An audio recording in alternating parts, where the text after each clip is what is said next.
everything fell apart. I didn't know it at the time, but the collapse was the beginning of the rebuilding. Back then, all I could see was devastation. A relationship I had poured my heart into had ended. My finances were in ruin. My health was failing from the stress. Every prayer I prayed seemed to bounce back in silence. I felt like I was standing in the rubble of what used to be my life. And the worst part, I felt alone. I thought I had somehow failed God. Or worse, that He had forgotten about me. I still remember the night I drove aimlessly, tears blurring the streetlights. I kept asking, God, where are you in this? Why did you let everything fall apart? Silence. That silence felt like a void, but in hindsight it was sacred space. It was the stillness before the whisper. It was the quiet where the real work of transformation begins. But back then, I couldn't see any of that. All I saw was the loss. I stopped going to church. I stopped praying, not because I didn't believe in God anymore, but because I didn't think He wanted anything to do with someone as broken as me. Shame crept in like fog, convincing me that I was too far gone, too messed up, too unworthy. But here's the truth. God does His best work in the ruins. He doesn't wait until you have it all together. He doesn't need a clean slate. He works with ashes. And slowly, in the most unexpected ways, grace began to show up. A friend texted me a verse I hadn't read in years. Isaiah 61 verse 3. To give them beauty for ashes, the oil of joy for mourning, the garment of praise for the spirit of heaviness. That verse haunted me. Not because it was condemning, but because it offered something I had stopped believing was possible: hope. What if God wasn't finished with me? What if this falling apart was actually the falling away of everything I didn't need? Grace showed up again when I walked into a coffee shop and overheard a stranger sharing their story. A story that sounded like mine. I didn't say anything that day, but I cried all the way home. Because for the first time in months, I didn't feel alone. God wasn't shouting.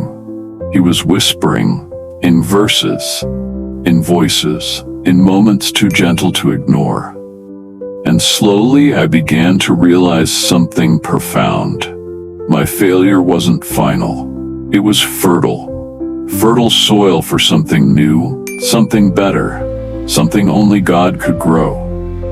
The fire didn't consume me. It refined me.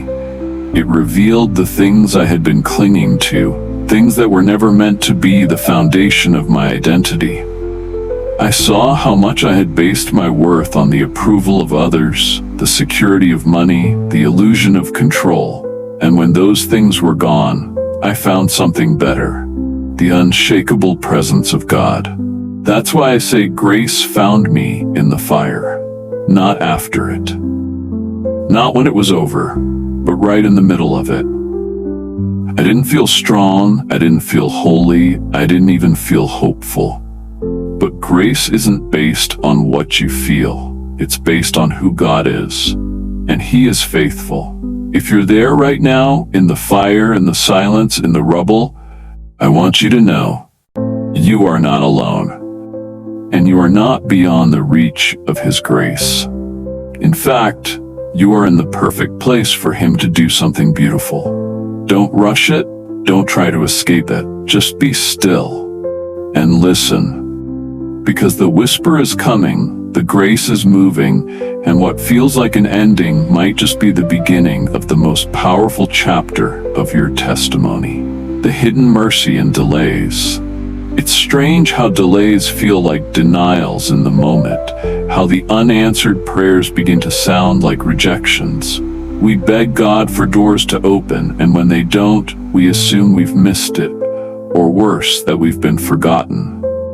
I used to believe delay meant something was wrong with me, that I wasn't ready, that I wasn't enough. But what I've come to learn is that sometimes delay is mercy. A mercy we won't recognize, until we're far enough down the road to look back and see what God spared us from. There was a job I had my heart set on. Everything in me believed it was the answer. I prayed for it, fasted for it, dreamed about it. I went through all the interviews, made all the right connections, and when I got the final rejection email, I broke down. Not because it was just a job, but because I had wrapped my hope in it. And when that hope got denied, I thought I had been denied. What I didn't know then was that a year later, that company would collapse. Layoffs, scandals, turmoil. And had I gotten the yes I prayed for, I would have been right in the middle of it. God didn't say no to punish me. He said no to protect me. The delay was mercy. Mercy also looked like a relationship that didn't work out. I had convinced myself that person was the one, that we were meant to be, that our story would be a testimony of redemption. But what I called love was really fear of being alone. And what I thought was connection was really codependency. And when it all unraveled, I blamed God. But God wasn't withholding a blessing. He was removing a burden I didn't yet recognize. It took time for me to see it, time for my perspective to catch up with His purpose. But slowly, the pieces began to make sense. The delay that I thought was devastation turned out to be preservation. The silence wasn't neglect, it was nurture. A space for my roots to grow deeper, stronger, so that when the next season came, I wouldn't be shaken. God's grace isn't always loud. Sometimes it's the door that doesn't open, the person who walks away, the plan that falls through. Because what He's doing isn't just about the moment, it's about your becoming. Who you're becoming in the waiting matters more than what you're waiting for. So if you're in that season, still waiting, still hoping, still questioning, I want you to consider this. What if this delay is the very thing that's saving you?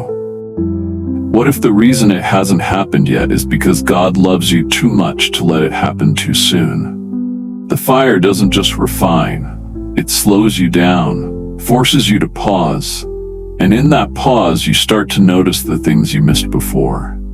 The little confirmations, the subtle nudges, the peace that doesn't come from answers, but from trust. God's timing isn't cruel, it's careful, measured, kind, and what feels like a delay might just be the hand of grace positioning you for something better than you dared to ask for. So hold on, lean in, don't curse the wait, let it do its work. Because the delay isn't denial, it's hidden mercy. It's sacred patience. And when the time is right, you'll understand. You'll look back and whisper, "Thank you, God, for not giving me what I thought I wanted." When God rewrites the story, sometimes the grace of God shows up not by restoring the life we had, but by writing a life we never imagined. That was the part I wasn't prepared for. After the breakdown, after the silence, after the waiting, came something even more uncomfortable. The unfamiliar. I had grown so used to pain, disappointment, and longing that when healing started to arrive, I didn't know how to receive it. I didn't trust it. I was afraid it would vanish just as quickly as it came. But God, in His patient mercy, didn't rush me. He invited me, not into the life I lost, but into the life He had been preparing all along. You see, we cling so tightly to the things we think we need, the relationship, the job, the dream. We build entire identities around them, and when they fall apart, it feels like we fall apart too. But that's the beautiful scandal of grace. God doesn't just put the pieces back together. He gives you new pieces, a new picture, a new purpose. I started writing again, not for anyone else, not for approval, but just to process, to be honest with God in a way I never had before. I wrote about my doubts, my anger, my fear, And somehow in that vulnerable space, I began to feel God's presence again. Not in a dramatic lightning bolt kind of way, but in the gentle realization that I was still here, still breathing, still seen. One night I wrote something that changed me. It wasn't profound, but it was honest. I wrote, "God, I don't know what you're doing, but I trust you more today than I did yesterday. And that has to count for something." It was like exhaling a decade of striving. I didn't need answers. I needed presence. I needed to know I wasn't crazy for believing that beauty could rise from ashes. And then it happened. The first small door opened. A job, not the one I wanted before, but a new one I hadn't even considered, came out of nowhere. A role that used my gifts in ways I didn't know were valuable. I almost didn't apply. I almost talked myself out of it. But something said, this is different. And it was. The people there didn't just hire me, they saw me. They didn't ask about the gaps in my resume. They asked about the fire I walked through. And instead of hiding it, I told them the truth. I shared my story. And instead of judgment, I saw nods of understanding. Turns out, they had been through some fires too. God wasn't just restoring my career. He was redeeming my voice, my story, my scars. And through those scars, doors began to open that never would have if I had never fallen. That's the part we forget. Your wounds don't disqualify you. They prepare you. They mark you with the kind of compassion and wisdom that can't be taught in classrooms. New friendships blossomed. Ones built on depth, not just fun. I started going back to church, not because I was supposed to, but because I wanted to. I wanted to be in a room full of people who believed in redemption, who sang not because they had perfect lives, but because they knew what it meant to be rescued. I began to serve, not out of obligation, but out of gratitude. I wasn't trying to prove anything. I was just responding to grace. That's what grace does. It moves you. Not with guilt, but with love. And the more I walked in that love, the more the old chains started to break. I stopped apologizing for my story. I started owning it. The pain, the healing, the lessons.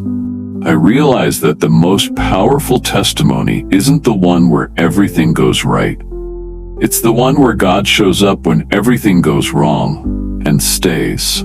That's what people need to hear. Not perfection, presence, faithfulness. And as I shared, others began to share too. In conversations over coffee, in messages after church, in quiet moments of confession. I wasn't alone in my fire, and neither are you. God rewrites our stories not by erasing the hard chapters, but by showing us they were never the end. They were the doorway, the setup, the soil for something sacred. If you feel like you've lost the plot of your life, I want you to know this. God is a better author than you are.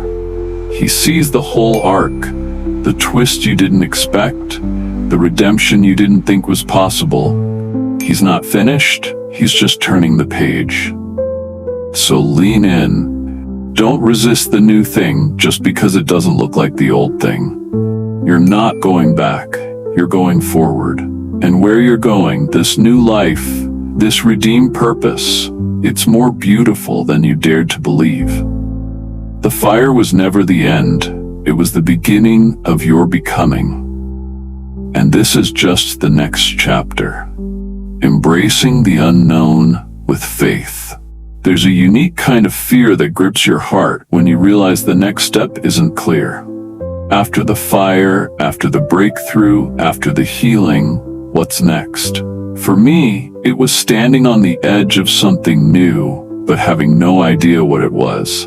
I didn't have a plan. I didn't have a 5-year vision board. All I had was a stirring, a whisper, a sense that God was inviting me into something bigger than comfort, bigger than safety, But the path wasn't marked. It was wilderness again. Only this time, it wasn't because of pain, it was because of purpose. The wilderness God leads you into after healing is not the same as the wilderness of suffering. It's not a punishment, it's preparation. It's a space where old identities fall off, where new trust is forged. And this new wilderness, it asked something different from me. It asked for surrender. Not the desperate kind born out of rock bottom, but the mature kind, the kind that trusts without proof. I had always thought faith was proven in the fire, and it is, but it's also proven in the quiet call to the unfamiliar. When God says, leave the comfort, or step into the unknown, or do the thing no one in your family has ever done before, that's when faith graduates. That's when it becomes more than survival. It becomes obedience. I remember one morning I woke up and sensed God nudging me to apply for a program, something completely outside my background. It didn't make logical sense. It didn't fit my timeline, but it kept stirring. So I applied, and I got in. And that one yes opened doors I didn't know existed. I met mentors who saw things in me I hadn't dared to believe were real. I was invited into spaces I never would have entered on my own. And each moment felt like a confirmation, not that I had figured it out, but that God was with me even here, even now. But it wasn't all smooth. There were nights I second-guessed everything. Times I sat in parking lots crying because I felt so out of place. Times I asked God, did I really hear you? Or did I just make this up? And each time, grace met me. Not with a booming voice or lightning bolt clarity, but with peace, with a text from a friend, with a verse that seemed to leap off the page, with a stranger's kind word that echoed what I had prayed in secret. Embracing the unknown isn't glamorous. It's gritty, it's vulnerable, it's walking even when your knees shake, but it's also sacred. Because in that space, your relationship with God stops being theoretical. It becomes visceral, personal, real. I started journaling again, not just to process pain, but to capture promise. I began to write down every small confirmation, every answered prayer, every closed door that made way for a better one. It was my way of building altars, like the old stories in Scripture, marking the places where God showed up. One entry read, "Today I said yes, even though I was scared, and God met me there." That's what faith looks like sometimes. Not giant leaps, but trembling steps. And with each step, I began to notice something shifting inside me. I wasn't just healing anymore. I was becoming the person I never thought I could be, the person God always saw. I started mentoring others, not because I had all the answers, but because I had scars that spoke. I knew what it was to feel lost, overlooked, disqualified, and I also knew what it was to be found, seen, redeemed. That gave me authority, not from perfection, but from presence. God's presence in my story. And the more I poured out, the more I was filled. Not with ego or pride, but with gratitude. I didn't deserve this story. I didn't earn it, but grace gave it anyway. And that humbled me in the best way. Sometimes I still wrestle, still wonder, still feel the tug of old fears, but now I know how to answer them. I know where to take them. To the one who walks with me in every season, fire, silence, wilderness, and calling. God never wastes the fire. He uses it to forge voices, to awaken dreams, to prepare hearts that will carry hope to others still in the flame. If you're there, on the edge of something new, something holy, something terrifying, know this. It's okay to not have it all figured out. It's okay to walk slowly, to ask questions, to cry when it's hard. But don't stop. Don't settle. Don't go back to what's familiar just because it's safe. You've come too far. God has done too much, and the story isn't finished. Step out, step in, embrace the unknown, because the next part of your testimony, it's not about survival, it's about purpose, about walking in the fullness of who you were always meant to be. You are not lost, you are being led, and the one who brought you through the fire is the same one who walks with you now. This is the sacred middle, the holy unfolding, the becoming, and it's just the beginning. Living your testimony out loud. When you come out of the fire, when the smoke clears and the scars begin to heal, you are not the same person who went in. There's a depth in your eyes that wasn't there before, a quiet courage in your step. But more than that, there's a testimony written across your life. It's not just a story of survival, it's a declaration of grace. And now it's time to live that testimony out loud. Not for applause, not for attention, but because your story might be the lighthouse for someone else still caught in the storm. At first, I didn't think I had anything worth sharing. I wasn't a preacher. I didn't have a degree in theology. I didn't even know how to put my experience into words without falling apart.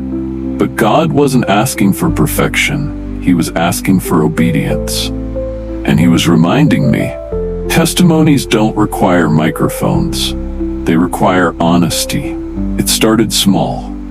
A conversation with a friend, a journal post on a social page, a moment of vulnerability in a Bible study group.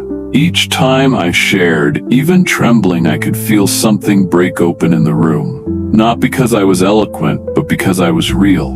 And that's what people are hungry for. Not polish, not performance, but realness. They want to know if this grace thing actually works, if healing is possible, if God still shows up in the ashes. And when I said yes, He does, because He met me there, something happened. Walls fell, tears came, hearts opened, because testimonies aren't just stories, they're bridges. They connect people to hope. Living your testimony doesn't mean having every answer. It means showing up, scars and all, and letting the light shine through the cracks. It's telling your truth in a world drowning in curated images and filtered highlight reels. It's saying, I was broken, but now I'm healing, even if the process isn't finished yet. There were times I wanted to stay quiet. Times I wondered if sharing my story was too raw, too vulnerable, too much. But every time I pulled back, I remembered the people who shared their stories when I needed them most. I remembered the blog post that got me through a sleepless night. The testimony on YouTube that gave me enough courage to go to church again. The stranger's words that felt like they were written just for me. That's the power of living your testimony. You never know who's listening, who's reading, who's holding on by a thread. And so I kept sharing, through tears, through doubts, through awkward starts and nervous laughter. I told the story of the fire, of the fear, of the moments I thought I was done. And I told the story of the grace that found me there, that lifted me, that rebuilt me. And slowly, that story became an offering. Not everyone will understand it. Not everyone will celebrate it. Some might judge, some might question, but none of that matters when you remember who your story belongs to. It's not just yours, it's God's. He wrote it, He redeemed it, He carries it with you. I started to see my testimony as a seed. Every time I shared it, it planted hope in someone else's heart. Sometimes it bloomed right away. Sometimes it took months, even years. But the point wasn't control. The point was obedience. And obedience bore fruit I never expected. Friendships rooted in authenticity. Mentorship opportunities I didn't seek out. invitations to speak, to write, to walk alongside others on their healing journey.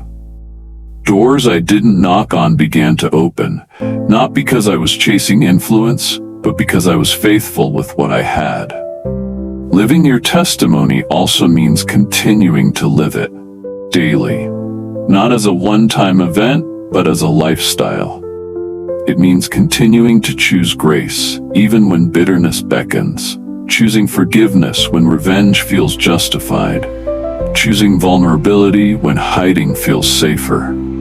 It's living in such a way that your very presence testifies, your peace testifies, your joy testifies, your resilience testifies. Not because life is perfect, but because God is present. I remember walking into a room and someone saying, "There's something different about you." They didn't know my story, but they felt the residue of redemption. And that's when I realized your life will preach even when your mouth is silent. That's the beauty of grace. It leaves a mark. So how do you live your testimony out loud? You start where you are, with what you have. You say yes when God nudges. You speak when He gives you words. You listen when someone needs to be heard. You show up again and again. You write that blog. You post that video. You have that coffee conversation. You pray for that coworker. You forgive that person. You keep walking, even when it's hard. And as you do, you'll realize something. The fire didn't just change you. It commissioned you. It gave you authority, not the kind that shouts, but the kind that serves. The kind that says, "I've been through it too, and I know the one who brings people out." Your scars become your platform. Your pain becomes your pulpit. Your healing becomes someone else's roadmap. So live your story. Don't hide it. Don't sanitize it. Don't shrink it down to make others comfortable. Live it in full color. Live it with boldness. Live it with humility. Because grace deserves to be seen. And when people ask, "How did you make it through?" don't point to your strength. Point to your Savior. Because this story, it was never about you alone. It's about a God who writes beauty from ashes, who takes fire and forges something eternal. And your life, it's the living proof. So let it speak, let it shine, let it echo, let it testify. Grace didn't just save you, it sent you. And the world needs what you've lived through. Now go and live it out loud. If this message spoke to you, if something stirred in your spirit, don't keep it to yourself. Share this video with someone who needs hope today. Comment below with your own story or what part moved you most. And if you haven't yet, subscribe to the channel so you don't miss more testimonies of how God's grace is still writing new stories. Because your journey matters, your voice matters, and this community is here to remind you you're not alone.